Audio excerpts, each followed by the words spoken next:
Great pleasure to be with a bunch of entrepreneurs, and I see the majority of you probably from Turkey, but who else is not from Turkey? Just raise your hand.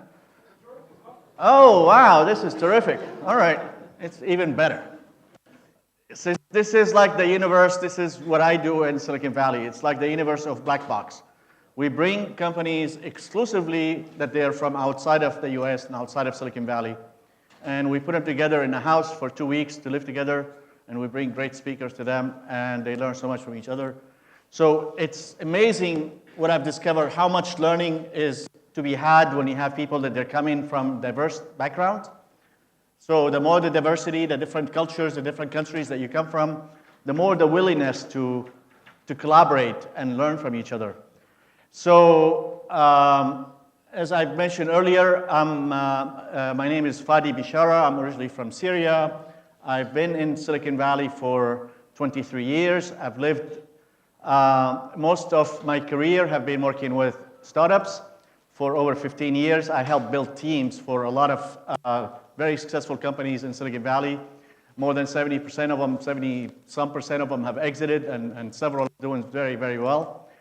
And started the Black Box about 4 years ago to help connect all this great resources that we see outside of Silicon Valley to the knowledge and the expertise of entrepreneurship and startups in that region, because a lot of companies could be built today, as I call them, born global startups. Even though Turkey, but most of you are not from Turkey, you could be from Sweden, could be a small country with, I don't know, 10 million people. You don't want to build a product in there for 10 million people market. That's still pretty small.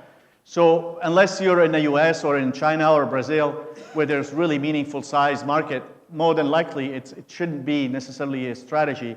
It should be just like a default approach that when you're launching startups, you're thinking of providing your solution for the entire world. So I'm going to give a quick talk called Founder Market Fit. And so the first 15 years of my career, I helped build the teams for many of the companies that have exited and IPO'd and others. So my expertise is about people, selecting the people, and seeing the right patterns between the founding teams and the early core teams that they've made it and the ones that they haven't. So what I'd like to have this as much interactive as possible. So at any point, interrupt me, raise your hand, and we can have a dialogue if you have a question about anything I would say. But I just will go over this quickly. Most of you have heard of the phrase product market fit, probably correct. And this is what Mark Andreessen have coined this phrase is product market fit is when you're being in a good market with a product that can satisfy that market. This is usually when you go and you do your Series A funding. So I'm kind of playing on this phrase, as you guys may have known. Also, you know Steve Blank and 4 Steps to Epiphany, all of that, right? No hands up. That means it's all okay. Well, maybe not everyone. So this is also described also in the Lean Startups, the Lean Startup book of Eric Ries. So there are 4 phases to basically building a startup. There is the customer discovery. That's what Ozan was talking about. That you started here. With the interview, with talking with potential users. This is when you're getting customer discovery. This is one stage. And then the next stage is you do the customer validation. This is when you're showing the concept of a potential solution. And so these are stages that, when we talk about product market fit, this is the stage before you go to VCs. Before that, there is a stage called problem solution fit. This is when you're talking with the customers, potential customers, and validating that the solution that you create could potentially be the right solution for the problem that you're trying to address. So in these cases is what I'm backing out to here and going to the beginning, and the stage before this is what I call the founder market fit. It's a key stage, and going back to exactly what we heard from Ozan here, that companies come in here, and in this process of being in the environment gets to be created and found the team members and this is really key stage, so it's good that we're bringing it in for the companies at that very early stage. You know, these stages where the problem solution fit is the customer discovery, the customer validation. The stage that comes before the founder market fit is where it's about self-discovery. So what I mean by that is, in the customer discovery stage, you're talking to customers, potential users. In the product market fit, you're talking to investors. And in that stage, you're hallucinating. You're talking with yourself. So this is really where the crux of this, I'm kind of giving you background about what I mean with this product market fit. And this is the process where the most important part that I find that is consistent with successful startups is when people ask me, like, how do we select companies? My answer is always consistent about we select companies based on the founders. And we look for founders who have this personal, emotional connection to the solution that they're creating. So it's a little bit more of obsessive founders with certain things is much better indicator of something than just going after like a big trend or potential market opportunity. So this obsession comes from really knowing oneself and knowing what kind of things that you as a founder, you care about and you're interested in solving. Because along that path, it becomes an issue of building experience. So if you fail in your first attempt or first prototype or first product, but you're interested in solving a problem in a certain domain because you know about yourself, you care about banking or education or travel or whatever you think that this is the thing that you really care about, these failures become more of learning process and information and experience. So you will relaunch or pivot or position yourself that you haven't just wasted something completely onto, you wasted years of your life and other resources. So the self-discovery process is learning about, who you are as a person, what kind of things that you really, truly care about. The best products are built by founders who really understood and have the problem themselves. Dropbox, right? Dropbox was not the first online storage. There was iDrive, xDrive, and whatever drive. Back in the first wave of the internet, there was a lot of solutions that about storing files in the cloud. But they didn't work very well.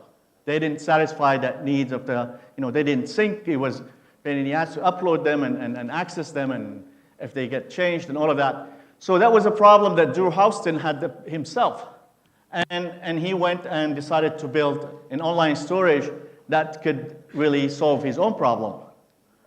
And when he went pitching it to a lot of investors, they said, well, this hasn't worked before. And why should we invest in you now? And he asked him, have any of you used any of these products? And they said, no. They still, people try to do the online storage, but the product sucked.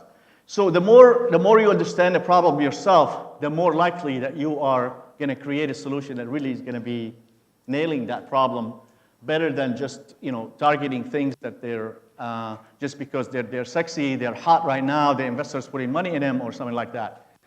So this is about this is the key point here about what are the things that you personally care about is a great indicator that this is where you're going to be spending in the next 3, 4, 5, 10 years possibly or more, where this is a domain of problems or issue in society or in business that you want to solve. So, what is the pain that you really feel yourself that you want to cure? This is the one thing that, keeps repeating itself. I've always looked at what is this product? This is what we've heard from Amal and others and Ozan. Who cares if you spend years and months and weeks in the labs and whatever in your basement building this great product if no one have this problem, no one has this pain. It's really nice that you could do this thing that could do X, Y, Z and whatever, but if no one else has this issue or you don't feel that it's a real pain, this is not where you want to be spending your time. The opportunity that is available right now for each one of you and for all of us with the what do we call it, the existence of the internet, because of the internet, I believe really this is an invention that is bigger than electricity. Electricity was like a power that kind of bright the light bulb. And all the machines were built and the refrigerator and everything else starts happening because of the ability that people could have power in their homes, and this power could power a machinery and makes our life better. Right now, we have with the internet is something more on an order of magnitude, which is the power of knowledge. Information is so freely available. It sucks that the internet is here, what do you call it, controlled or choked. I don't know. That's really shitty. Excuse my French, but it's not, something that shouldn't be the case. This is exactly, but we still have access, and most of you are smart enough, and you have these VPN, and you have access to all of the information in the world. But the thing is it used to be the case in the past where academic institutions that they have monopoly on knowledge, and you have to pay the universities a lot of money to be in a university to get the knowledge from them. This is no longer the case. Even universities share their knowledge right now. You could teach yourself, you could find all the information that you may want to solve certain problem available anywhere. So you can have the ability of really changing industries. I mean, the exponential change of adapting to new tools and new technologies, the ability for us to have these computers in our pockets that is extremely powerful, that could do all kinds of calculations, that could do all kinds of services, it could change lives. You could literally make a huge impact. I mean, there's so many great opportunities to be had, there's so many great problems to be solved, and now this is an opportunity that wasn't available, I would say, 20 years ago. The ability for each one of us in here in this room to really build something that would make a difference in the world, real difference. What that means is having that possibility for you to think of, what is the one thing that I care about? What is the one product that I want to build? What is the one service that I want to create that is going to change people's lives, that's going to make something really, really, really massively big? What is this big vision that you have? It's now you have the full right and the authority to have literally a big vision as big as possible, because it can happen. Zuckerberg didn't even think he would have 300 million people on Facebook. I don't know what's the number right now, 2 billion or and the people who are changing Uber, changed the entire industry. So you have this possibility to imagine a world that you can have this vision, this reality that you can envision it for yourself.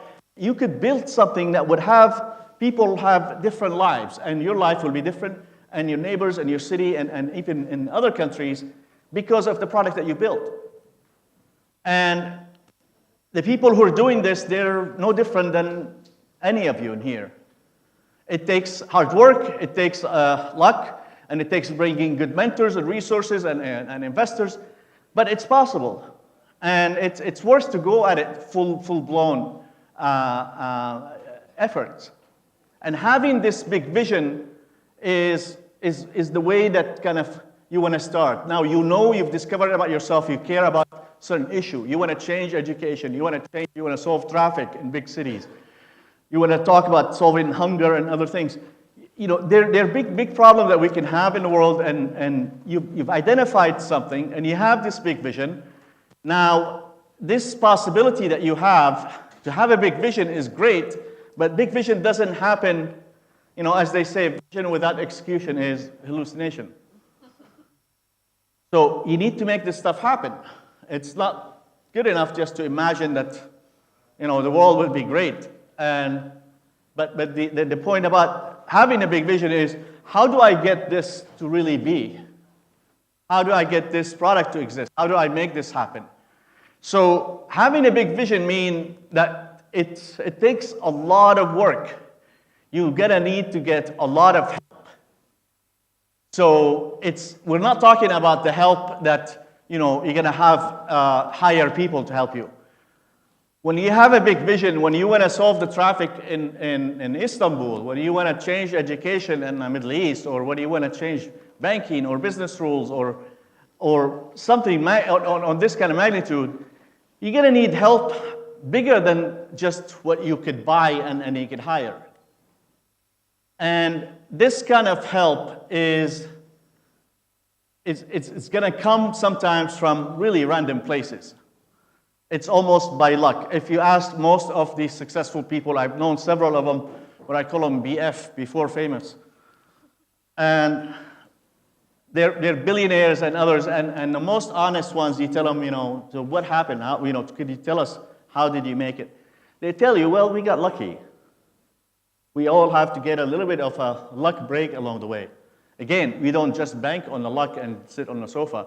But you work hard, you have the vision, you do everything you could do, but sometimes some things along the way happens, and you have you talk with a random person that you meet on a bus or on the subway or on the metro, and this person says, oh, this is very interesting what you're working on. My brother-in-law is the minister of this department, and he should know about this, and maybe we could help get this solution into fixing this traffic or something like this in the city. So you may get this kind of breaks from random places. So that's the kind of help that I'm talking about. So here's a small argument I'm going to make, and then I will conclude. But basically, how do you get help? If you have a big vision, you need to get lots of help. How do you get the help? So the first argument that I make here is we all, human being, we like to help. We're really built, this is our default. If we see a kid in the park walk on a bicycle, fell off, we put him back on the bicycle, set him off again, we feel good. A blind woman wants to cross the street and we help her cross the street, we feel good. It's just, we enjoy helping. This is what our nature. We rush into opportunities for help sometimes because it's like our nature. But what we do it with certain priority. We prioritize our help to the people that we know, the people that we have empathy, that we share the empathy with. We help our spouses, our kids, our friends, our colleagues first. If there is a big earthquake in Istanbul right now, and doesn't happen in here, huh? No? Good. If, God forbid, there's a big disaster happen, and I'm the one who is, let's say, have power, who I'm going to come in a helicopter here, and I could only save 4 people with me, and the rest is going to burn. That's okay. Death is fine. Oh, no, okay, bad. Oh, okay, I don't want to get off topic right now. But if I was the ability to help limited number of people, or if you have the opportunity to only help limited number of people in any circumstances, you're going to default to helping the ones that you know. So we help the people that we know first. So just follow with me for a minute here. So having a big vision requires getting a lot of help. Human nature, our default, we like to help. And we like to help the people that we know first. So if this is all correct, I would conclude that the more people know me, the more help I'm going to get. That makes sense, right? But then how many of you are afraid to talk about what you're doing because you think that someone's going to steal your idea? None, I hope. Yeah, sometimes. So that's a big false fear. 95% more of the time, you're going to get more valuable input, positive or negative, than you're going to get someone who's going to steal your idea. And if you really care and you're doing your idea, you're building the right product because you have this interest, you're still going to do it probably better than other who is just, there's no people just like, waiting for another idea. But this sometimes gets in the people's way of letting people know what they are and who they are. And this is what this conference is good for, because if you are going to use these mentoring days to fine-tune your pitch, to fine-tune your presentation, to be able to tell me in 10, 20 seconds who you are and what you're doing, and this exercise that Amal did in the morning, I'm doing this because of that, because of this, because, here's what we provide for these people to make lives better here that way. It's not B2B, it's not C2C, it's not B2C, it's not to B2B to C, whatever I hear described. It's H to H, it's human to human. At the end of the day, there is a person who is suffering less because of what you've done. So the ability to talk about this, to describe the vision that you have, that you could change things in a big way, is where you're going to get the kind of help that you don't expect. So, the old saying was, it's not what you know, and it's who do you know. I don't think that's correct either. I don't think it's who do you know, it's who knows you is what matters.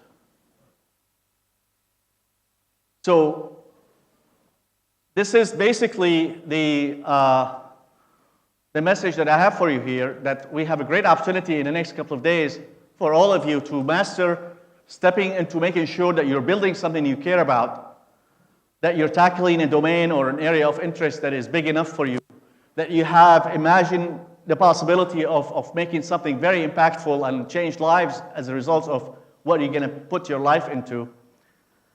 And you're going to be practicing, and you're going to do a great job on Monday pitching and telling the world, and with these people giving you great stage to the globe with the internet. And telling people in a compelling way, in an honest and authentic, real reason, why do you care about this shit? Why do you want to solve this problem? Why is this important to you, and how are you going to solve it? And what is it going to take? And what's your level of commitment? That's what people are going to be attracted to, and that's how you're going to get the help that you're going to get. And I have one more slide I could show you here. There's a little algorithm here for starting a startup. If you kind of like have the vision and you don't know where to go, here's your methodology.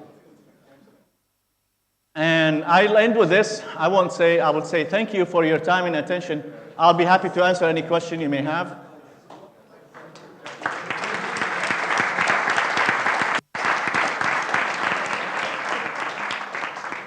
He's a former professor, so he got stuck on the grad school part.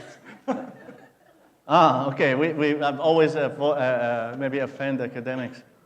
The funniest part is I'm invited to go talk at my alma mater after. Really? Yeah, and I wasn't even that great of a student. All right. So, any questions, or how are we doing on time? What are we doing? Or is it over? Selçuk is ready. Yeah, we can have one question. Next question. Yeah, we woke you always up difficult to have the multiple first times. question. Just raise up your hand. What the f with you? Okay, you have one. Ojo. No, What do you think about applying to grad school before you start up? No. Provided you can find Why? entrepreneurship master's degree. that's good. That's why I gave Why? the word to you. Entrepreneurship is learned by doing.